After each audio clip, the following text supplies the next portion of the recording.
Well,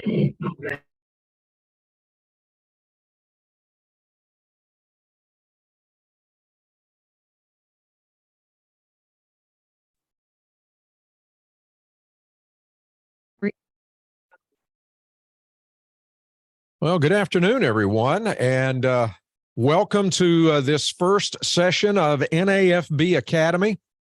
I'm Mike Davis. For those of you who I have not had the pleasure of meeting, I'm with the Southern Farm Network based here in Raleigh, North Carolina. Our network covers North and South Carolina. And to give you a little bit of background, as we have folks still joining us right now, about how this concept came about. Several of us were talking a while back, and we thought, what can we do to help our fellow broadcasters just A, get each other talking, and B, are there maybe some reminders that we need to give to each other? Because most of the stuff that I'm going to cover this afternoon, I think is stuff that we probably already know, we've already heard, particularly regarding script writing, which is our topic du jour. But maybe we've forgotten it, and it's really easy for us to fall into some habits, some maybe better than others. And maybe this is a way to just bring some things back to the fore that we need as reporters, as anchors, to be mindful of. So that's the point of bringing this together. This is going to be the first of a series of webinars that we'll be presenting here over the next several months, and we'll see how it goes.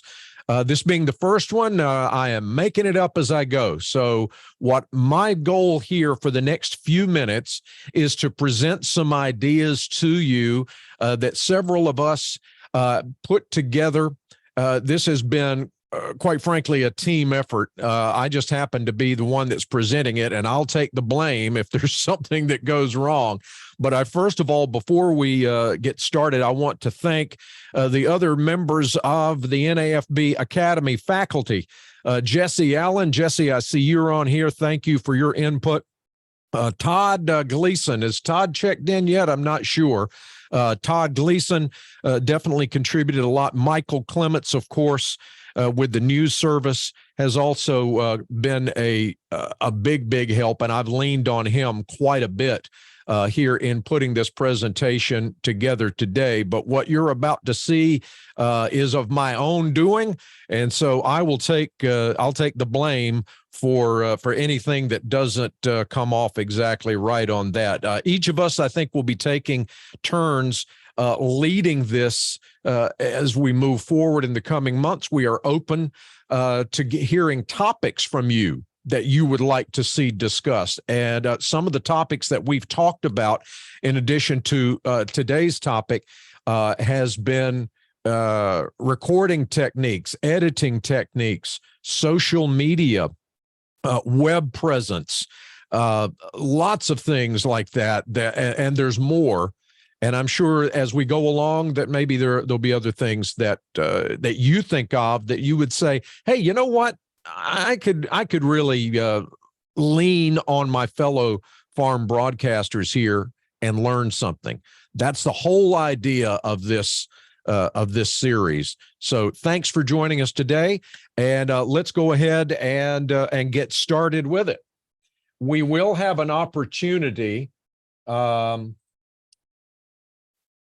And Tom, I am for some reason not able to share my screen. It says it's been disabled. So have I'm not, there we go. I think that did it. Thank you, sir. So go ahead and bring this up. My plan here is to go ahead and get this started today, but I am not I don't see myself as a teacher. I am a fellow broadcaster. This is just fellow broadcasters helping fellow broadcasters, and we will have plenty of opportunity after my brief presentation for your questions, comments, and corrections, as the case may be. And There we go. So our first session up today, script writing. And of course, the idea is we've always been told we want to sound like we're not reading, but we're reading. And there's a lot of things that I could have put into this today that I felt we, A, just didn't have time for, B, probably most of us are already doing so many things right that I didn't need to touch on everything. But these are just some of the high points and some of the things that have come to mind.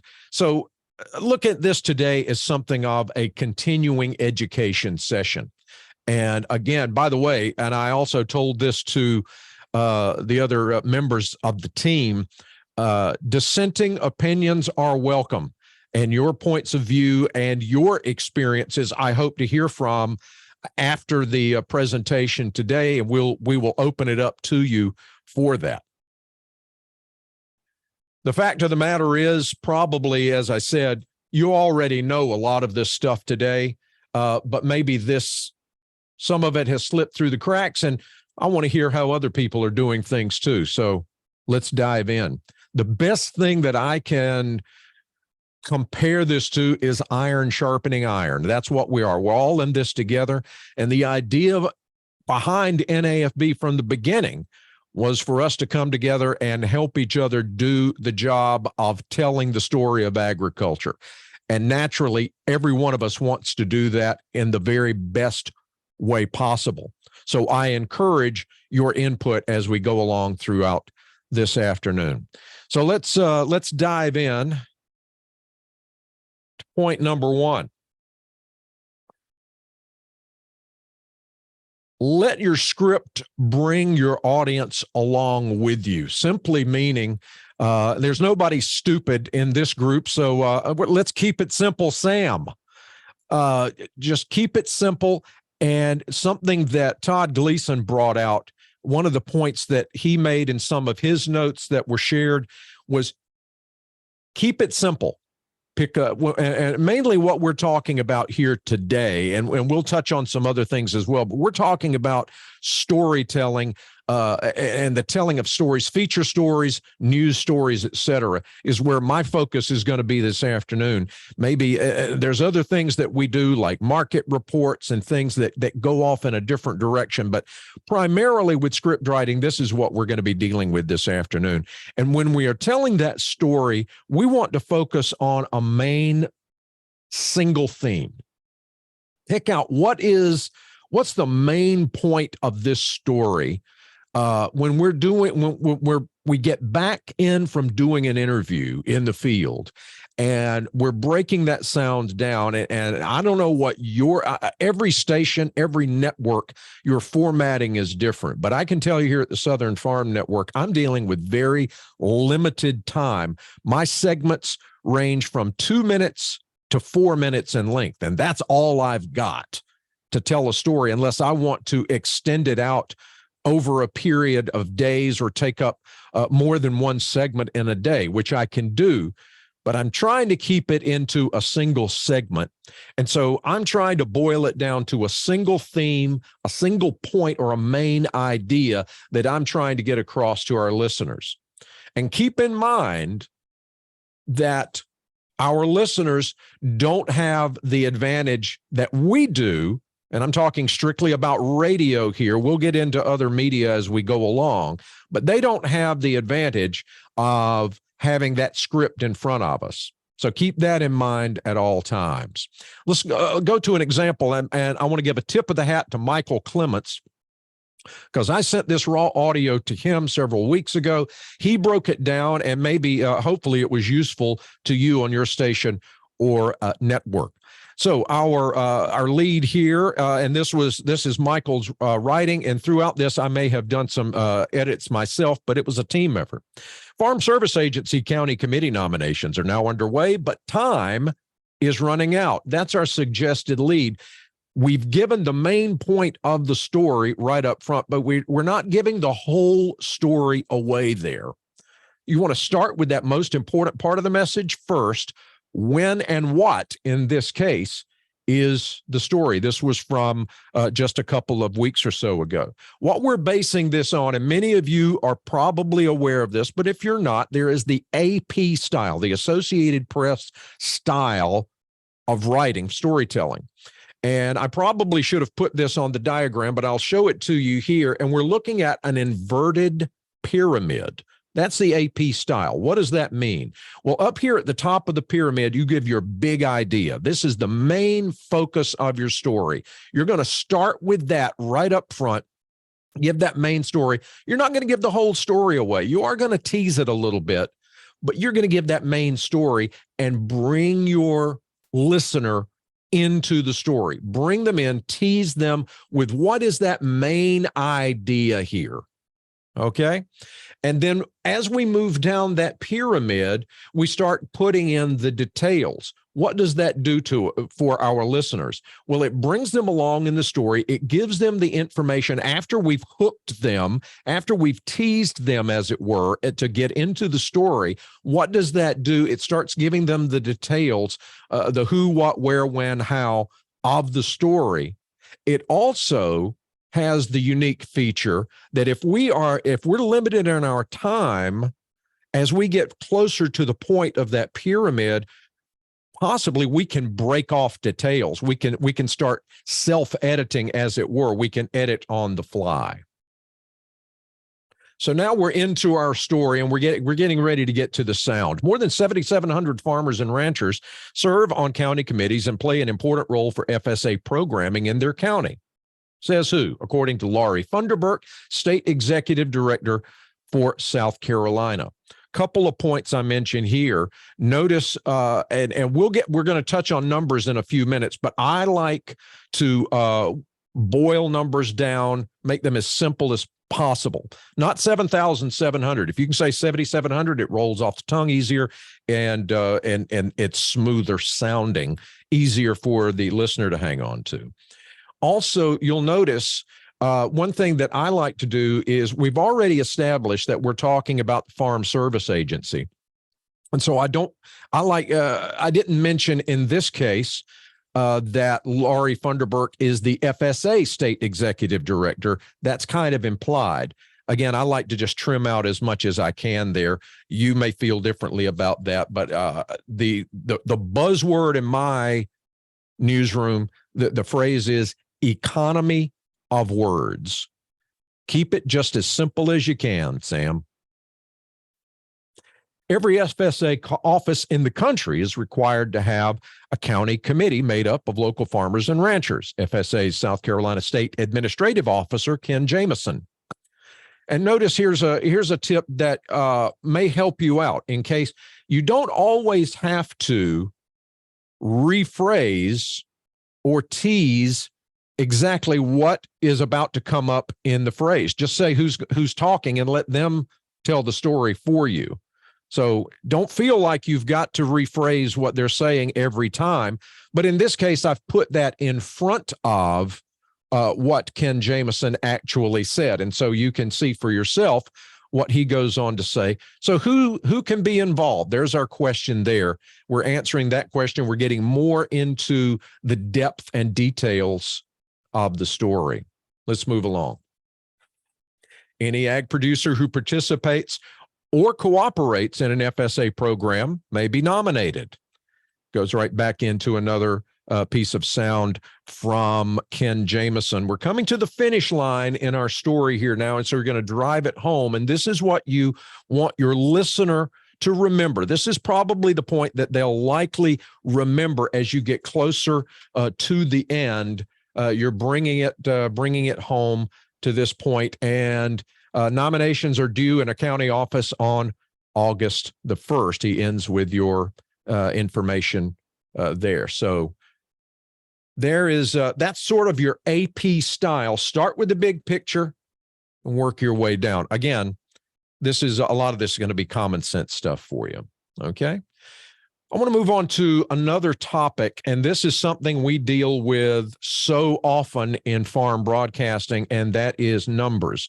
Now, again, my focus here this afternoon on numbers is primarily the use of numbers in news stories or feature stories, as opposed to something like a market report itself, not a market analysis report. That would be different, but an actual market report where you've got a lot of numbers going on. Here is an example, and I'll let it speak for itself. Unions representing the 1,284 clerical and maintenance workers at Middle State University have rejected proposed contract concessions.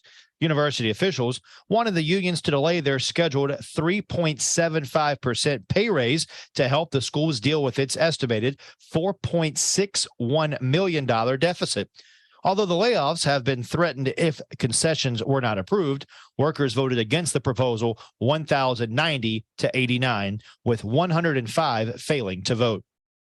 Okay, so I didn't put the script up there for you to see that on purpose because I wanted you to hear that as our listeners hear it. There's a heck of a lot of number in there, and that's really confusing to the listeners. What can we do about that? Well, first of all, I want to give a tip of the hat to an excellent website that I want you to take a look at when you get a chance, and you'll see that information down here at the bottom. Michael Meckler has a website called newscript.com. And I have permission to use some of his information over the next several slides. And that was literally a script that I took from his site. Way too many numbers. How can we condense that and make it easier on our listeners? He suggests the 2-digit rule. Reduce every number to 2 significant digits. What does that look like? Well, in this case, 6.83 becomes 6.8. 527, roughly 530. Couple of examples to keep it simple. How can we take that same script that we had just a moment ago and simplify it using the 2-digit rule? Here's what it would sound like. Unions representing nearly 1,300 clerical and maintenance workers at Middle State University have rejected proposed contract concessions. University officials wanted the unions to delay a scheduled pay raise to help the school deal with an estimated $4.5 million deficit. Although layoffs have been threatened if concessions were not approved, workers voted overwhelmingly against the proposal. Much simpler. We used the 2-digit rule. We also took out any extraneous numbers that didn't need to be there. Keep it as simple as possible. Keep numbers to a minimum, if at all possible, in your stories. Again, this doesn't necessarily apply to things like market reports. We can talk about that at a different time. And some of you, in fact, I'd love to hear some ideas from you as we move along. Speaking of moving along, our next topic, echoing or repetition. In other words, I just said that. What does this mean? Here's an example. Embattled State Ag Commissioner Charles Petty is calling it quits. Petty handed in his resignation to Governor Frederick Malone on Tuesday. Petty told KNFB he had become a political distraction. We go to the tape, and the first words that we hear from Petty are, "I had become a distraction." Repetition is one of the most common mistakes made in leads and teases. We're using the very same words that are in the tape that follows. In other words, hey, Petty's saying what I just said. One of the two of us doesn't need to say that. This is often occurring between the lead in and the first sentence on the tape. Sometimes that word will show up later in the tape, but usually first word out. How can we fix that? Here's a couple of, and you already know this probably, but there's 2 easy fixes to echoing. Number one, simply rewrite the lead. Here's one way to do that. I'm using the same tape as you can see right there. I'm using the same cut, but in this case, I've changed the lead to read, he didn't want to be a political liability. Same way of saying the same thing. In fact, maybe I took, and here's the other way, and I'm going to be honest with you, here's the lazy man's way of fixing that to me. And this is what I like to do. I like for, when I'm doing an interview, I like for my interviewee to do the work for me. The second way is simply to edit the tape. I take the words that Petty said, I put them in my lead and edit them out of the tape. So in this case, I'm using the very same lead as previously, but I had become a distraction and I simply edited that out and I picked it up. The time had come to turn over the reins. So that's the easy way of fixing that, so that we're not saying the same thing exactly the same way as we get into our lead. So that's echoing or repetition, and those are two easy ways of fixing that. And for me, I do it the lazy way. I edit the tape, and I just take the interviewee's words and go with it. Final thing I want to throw at you this afternoon, and then I want to hear from you, and that is the use of web addresses. And this is all I have to say on that. www is simply not needed anymore. That is implied, and you can start right at the beginning of your web address. You can leave the www off and go straight to sfntoday.com, which is my network's website. I would encourage you, please forget you heard that. Please do not visit it. It is atrocious, but we are in the process of redesigning it now. But you can take that www off, and if I hear that, typically I edit it out anyway, just to keep it simple. It's, again, goes back to kind of that what we were talking about with numbers.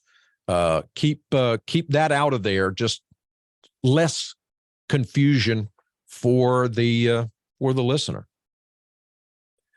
What I've tried to do in the last few minutes is just hit on some high points. I am sure that there's a lot more that we could talk on, and maybe I haven't even touched on what you can bring to the fore. So I want to turn it over to you now. I want to hear your questions, your comments about anything that's been said here, and maybe there's something that I didn't mention, something that I did not say, or maybe you just take umbrage with something that I said and would like to bring a different viewpoint, and that is more than welcome. So I am going to stop the share now, and perhaps, where did Tom go? Maybe turn the hosting duties back over to Tom,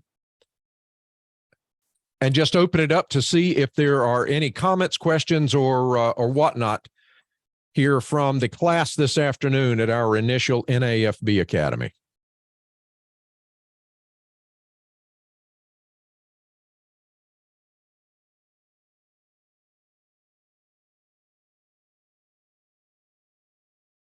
Tom, I have bored them to sleep, and my work here is done.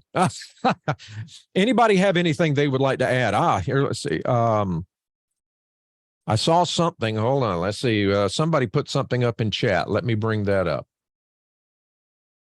Yeah, Mike, I got it in front of me. It's Jesse here. Hey, Jesse, jump on this.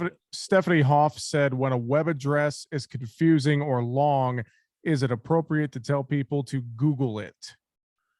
What do you think about that, Mike? Well, I'm not the expert. I'll give you my opinion, but I want to hear what others have to say. Personally, I've said that myself. Sometimes my personal experience, sometimes a web address is just too convoluted for people to understand. And I'll tell people to Google it, or if you don't want to give them, if you don't want to give the good folks at Google free advertising, just tell them to search it. Just search for, and give them a phrase to search for. I'm totally okay with that. I'll echo that, Mike. I think it's totally appropriate. I've had it come up. I've had interviewees even say that during, live segments on one of my shows, saying, hey, yada, yada, yada, it might be easier. Just Google the name of the event, kind of thing. So I think that's completely acceptable this day and age. And I'll even add this. I'm a fan of DuckDuckGo, but I don't want to tell somebody to DuckDuckGo it. And so what would I say? I'd say, I'm going to say Google it. It's just, it's 2023. That's what we say. So yeah, I think that personally, I think that's totally legit. Sabrina, thank you for the kind words, by the way. Mike, I'll throw something else into the discussion too that I know we talked about a little bit in planning. Pronunciations of names in scripts. Be super helpful to have those, even if you think it's an easy last name or first name. There could be differences in how it's pronounced regionally at times, or if I see a name in there and it looks like Schlaffenheimer or something, it may not be pronounced that way. I don't know. So getting in the habit of putting those pronunciations into your script, at least right at the beginning, super, super helpful, I think. I am so glad you said that, Jesse. And Michael Clements, I'm going to you've made a good point here, and I think I'm going to ask you if you can to unmute and speak to that. But I want to give a tip of the hat to Michael Clements for correctly pronouncing Escoffier. And here's why I care, Michael. Because I used to teach at a culinary school. And if you haven't seen it, this story, I think, moved this morning, right, Michael? And where the Farm Bureau is collaborating with the Escoffier culinary schools. And so when I saw that come down, the first thing I did, Michael, was went straight to your voicer on that and heard you say Escoffier, and I said, my job here is done. I can use this. I am absolutely not voicing this. Michael Clements will be on my airwaves. So thank you. Good job. Michael, could you speak to you just posted something about a link. Can you elaborate on that a little bit?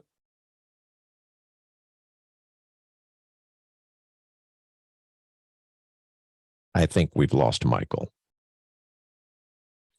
It says he's here and unmuted. Yeah, he's frozen. He's frozen on my end. I'm assuming he's frozen for everybody. So sorry, Mike. I'll go ahead and pick up if you thaw out, come on back in, jump in with this. But you're right. USDA has stupid, crazy long links. Go to fsa.usda.gov. That works. And but excellent point. Thank you, Michael. If you have a web presence and you can post the story on the web, put the link on there. I try to do that with nearly every story that I have. And by the way, again, a kudos for Michael for the voluminous amount of stories that he posts on the news service, which enables me to do my job, and for providing the links on there. It makes it really easy to put it on my website. Michael, I couldn't do my job without you, so thank you, and I appreciate how thorough you are with doing that. Let me see. Is that Amy? You're welcome, by the way, Amy. I think you could also encourage people to visit your company's website for the link if it's in a web story. Absolutely.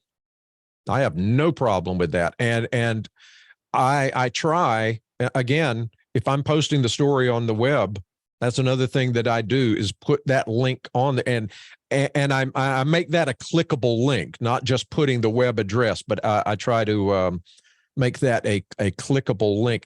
Michael, you're back. You have thawed out. Was there anything you wanted to add to your USDA piece there?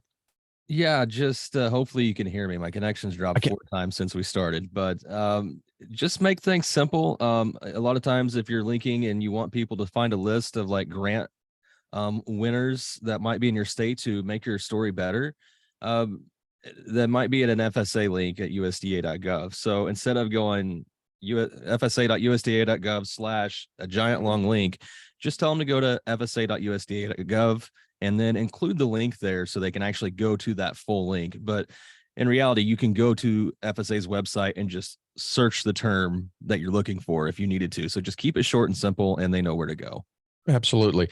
I talk with the ag commissioners from North and South Carolina every week, and there's always they always want to point, no matter what they're talking about, they want to point somebody to their department's website for whatever topic it is we're talking about.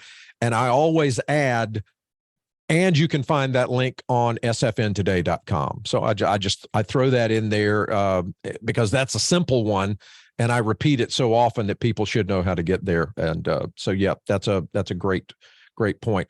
Helena, and I hope that's like Helena, Montana, and I'm saying that correctly, Helena. Yes, complicated names, pronouncers. Thank you, Michael, for putting those on. And if you're submitting those to Michael, I'm sure he appreciates when you put a pronouncer on there as well. So thank you very much. They pay me to do this. One of the notes I'll give you, Mike, too, on pronunciations is if you can't find it, go to YouTube and search it. That is a great point. I learned that from my production guy here. And I thought, gosh, why didn't I think of that? That's a really good idea. Don, my 2 cents, titles should come before the name of a newsmaker. Thank you. I agree with that, Don. That's the personal way I like to do that as well. Thank you. We're writing for the ear, and it's easier for the listener. By the way, great info on the webinar. Thank you, Don. And this has been a team effort, and I thanks. So I just happen to be the one yakking, but everybody contributed. Thank you very much, Don. But I agree with that. I like to put the title first and roll right into the name after that. Good point. Anyone else? I want to be cognizant and respective of everyone's time. And I know, some people, you're obviously welcome to click off when you've got, actual work to do. But if anybody has a comment to add to this, questions, anything, we want to hear from you. Anybody wants to post again on the chat? I think I think is there a wave thing too, for people could however you want to chime in. We'd love to hear from you, and I'll give you another few moments here to Todd Gleason's in the house, everybody, and he is connecting. Good to hear Todd. Todd, a major contributor to this, sent over some great points that I gleaned from. So Todd, thank you for I want to say, since I see you've joined us, thank you for the notes that you sent to Michael and he forwarded to me. That was a big help. So thank you. We could talk about transcriptions a little bit, Mike, if you want to. Go for it. Talk to me about transcriptions. So as long as my connection stays, your quote transcriptions are something that we like to have on the news service now, because it actually shows you what that person's going to say, and you can determine whether or not if you really need that comment or not. The question, though, becomes is how hard or easy is it to transcribe? And I'm going to throw it in the link if you haven't seen one of these, is otter.ai, and you can play real time into it for free, and it'll give you a transcription. You're going to have to edit it. You're going to have to perfect it, but it takes a lot of the work out of just sitting there and trying to transcribe by ear. So I would encourage folks to try that. I use it every single day for the news service. I was going to ask you, because I sure hoped you weren't doing that manually. So I'm really glad that you posted that. And by the way, on the stories that I use, and heck, some of the stories I can't even use on the air, I will take, Michael, your text, and I'll post it on our website. So I really appreciate what you do, and I'll play around with Otter. I knew those were out there, and that's something that I'm going to incorporate when we redesign our website. We're going to put for our network, we're going to put a real effort into driving people to it more so, and I'll be using something like that. So thank you very much for that.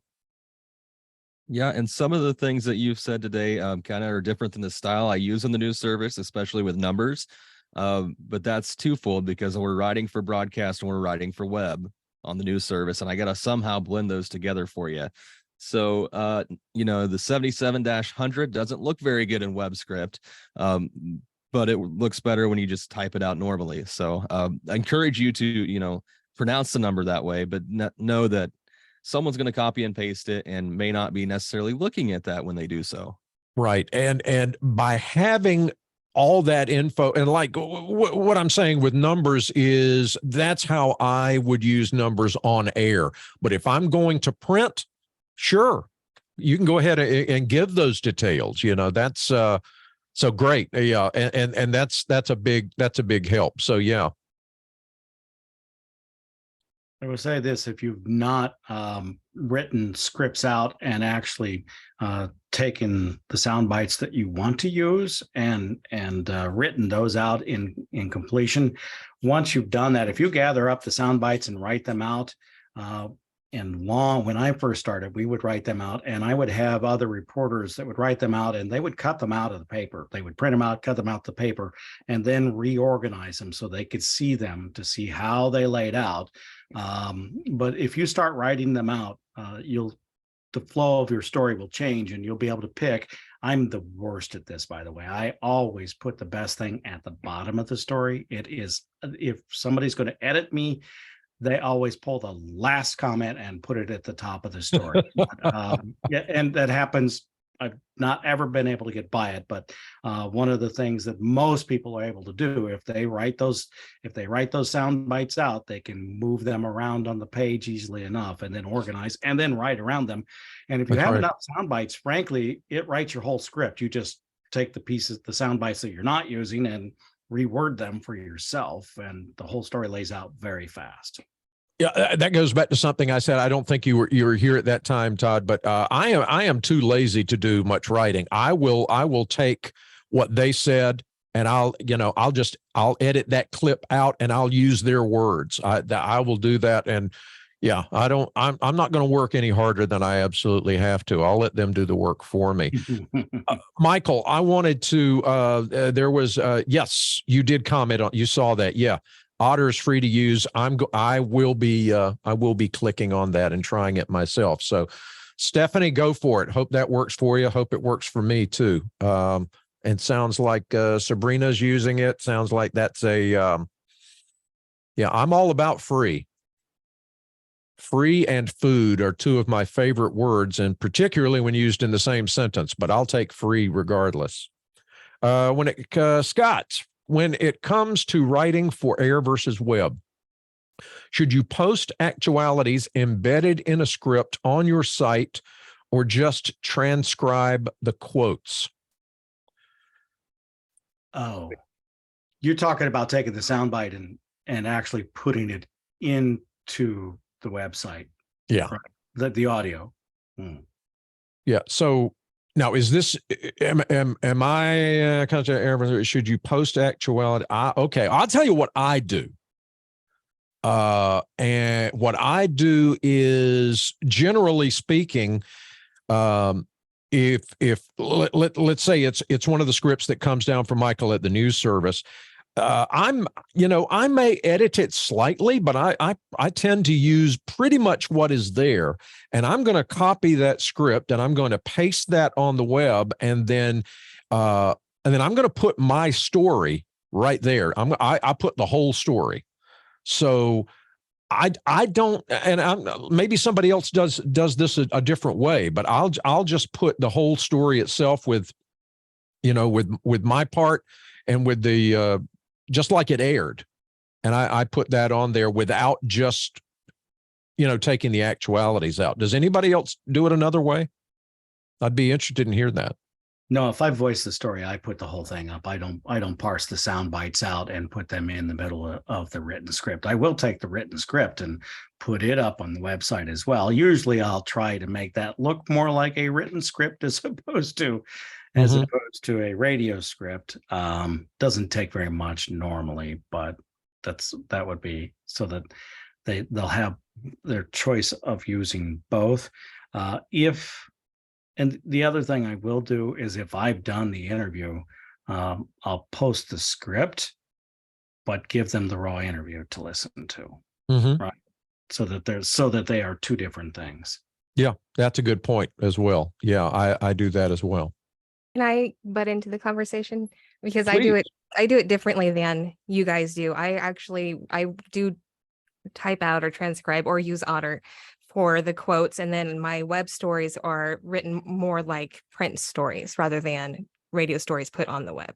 Right. So Yeah. just Oh. throwing that out there as an option as well, but that's what I do. But that also is part, I work in print as well. So it's a little more natural for me to write longer stories or stories intended for a print audience. So, Mhm.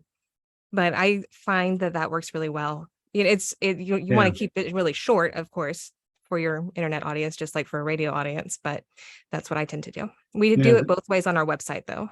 The difference between the print and the broadcast stories is dramatic. I often have new print reporters that come into the college and they say, well, if you're producing that much stuff, I'll just take what you do and I'll rewrite it. And I say, well, good luck, because you're not going to be pulled off, because I tell you what you're going to hear in the intro. I tell you what you're going to hear again in my first paragraph that I voice. They tell you what you're supposed to hear in their first soundbite, and I tell you what they just told you in the third one. So, it's about repetitiveness in our business, but in the print world, it's one sentence, one fact, one sentence, one fact, one sentence, one fact, all the way through it. It just doesn't work. But if you have the skills to write print stories for web. Just make them short. I absolutely think that's the right thing to do. Todd, it sounds like you took my my college public speaking course. That's exactly what I told them to do. I'm sorry, Sabrina, I interrupted you. Please go ahead. Oh, I was just going to agree with Todd that it takes a complete rewrite, really, to go from a print to radio. And most broadcasters probably don't have the time to do that. But if you do, I think it works really well. Agree to all the above.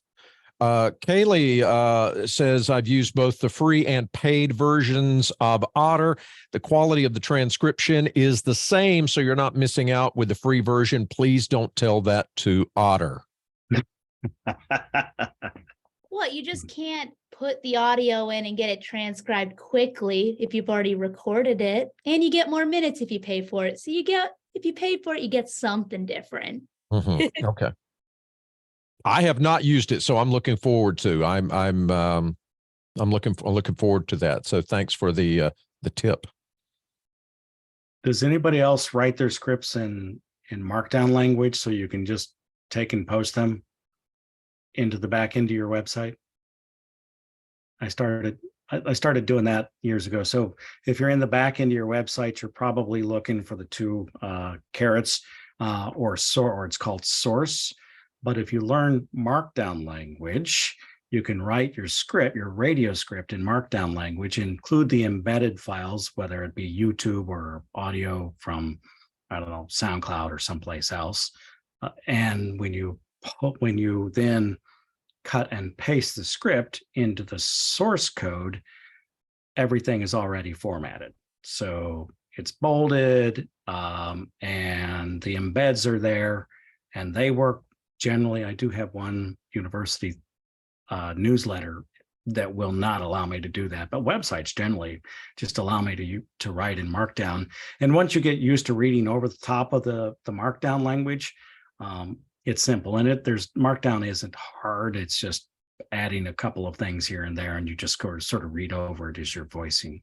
But it cuts out a lot of work on the backside of moving scripts to the web. Does anyone else here use News Boss or something like it? Anybody have anything like that?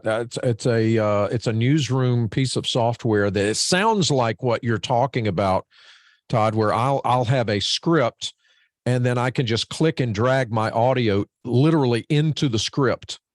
And then when I come into this studio, which is where I record 95% of the time, I bring up on this screen that I'm looking at right now, I will bring up my prompter and it just goes through and I can just read it. And then I just tap the space bar and my sound goes, and I'm recording on Adobe Audition, which is on this computer behind me. So it sounds similar to what you're doing. I'm not sure what everybody else is using, but when I got into this position in 2017, it was the rest of the newsroom was using it. The SFN side was not, and I said day one, got to have it. And fortunately, they had an extra license and they got me in, and I've been using it ever since. I love it. Mm-hmm. It is beautiful. Saves hours over the way I was doing it, which was literally cutting it and pasting it in Adobe. Now, what does everybody use to edit with for the most part? You use Adobe. I use something called Hindenburg. I know, it's a great name. It's cross-platform too, so it works on both Macs and PC. Okay. Yeah. Anybody else? What else are we using to edit audio in? I think I still got what is that called? Shoot, it's Adobe Audition 1.5, but it's the one before that actually not Clean Feed 2000. Cool Edit Pro. Cool Edit, yes. Oh my Cool God. Edit Pro. Cool Edit, yes. By Centrillium, if anybody can go back that far. That's right. Yeah. That's right. I'm Adobe Audition 1.5 is what we've got throughout the building here, and I live and breathe by. I know they're up to, they're up to Edition 47 or something now. I don't know, but at 1.5 does everything and more that I needed to do. I used to be on 1.5. I think I'm on 3 now. I think they're only on 3 or whatever they're calling it. So, but I have access to Adobe, but I have a thing about having too much in front of me, and I like very simple to use pieces of software. So Hindenburg was made to edit radio stories with, and it is fast. Once I got used to it, it was really quick. Centrillium, just a quick story about that. When it got bought by Adobe, that was like 1998, 99. MP2 files were supposed to be the broadcast. Were supposed to be what we were supposed to use for broadcast. And there was a plugin. And so I used to send the MP2 plugin to the Adobe folks because Centrillium gave me permission to do that so they could plug it in and open the MP2 files that I was emailing to everybody. Backstory, I guess. The other thing that I've found actually with putting scripts in is sometimes your automation will actually allow you to put the script into a text file. And then when it comes to do it on the log, it'll actually bring it up right for you. Mm-hmm. So, if your automation allows for that's also a good way to keep your eyes from having to always move around. Mm-hmm.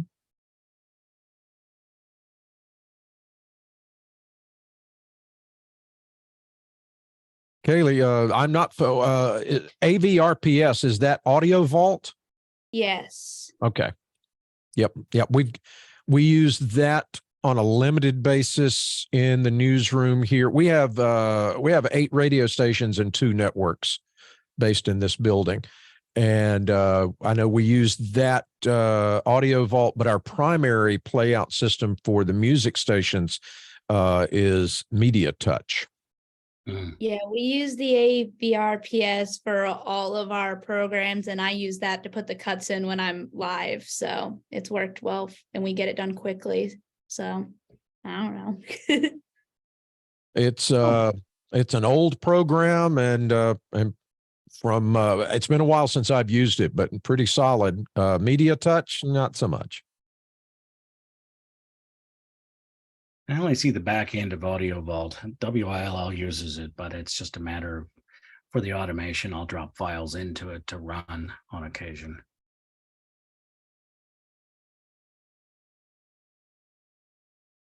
Anyone else? This is good. So, Tom, I understand this has been recorded and will be made available to our broadcast council members. That's right. That be maybe tomorrow or something. It'll be available. Whenever I get it posted, I'll just put on the NAFB YouTube page. Before I let us go, for those of us who are still here, I mentioned early on there were some other topics that we had talked about covering, but I would like to hear any other suggestions if there is something that somebody has some questions about, maybe would like for us to bring up for discussion. Any ideas, any suggestions?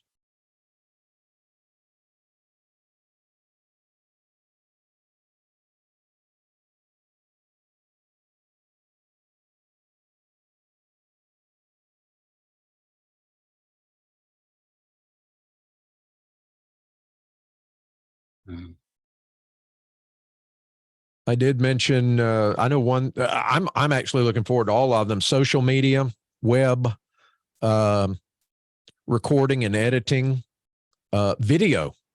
That's something that I know we're heading in that direction, doing more of that. So I'm excited about that. I'm looking forward to those sessions and more.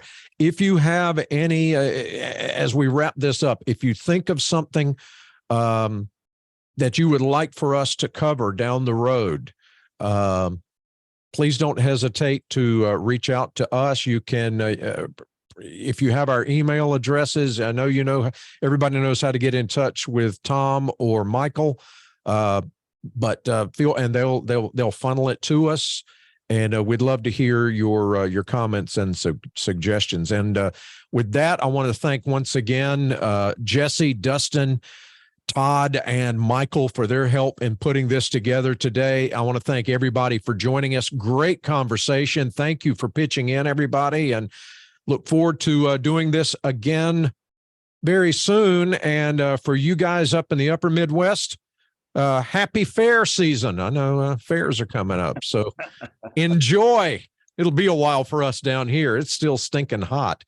So thanks, everybody. I appreciate it.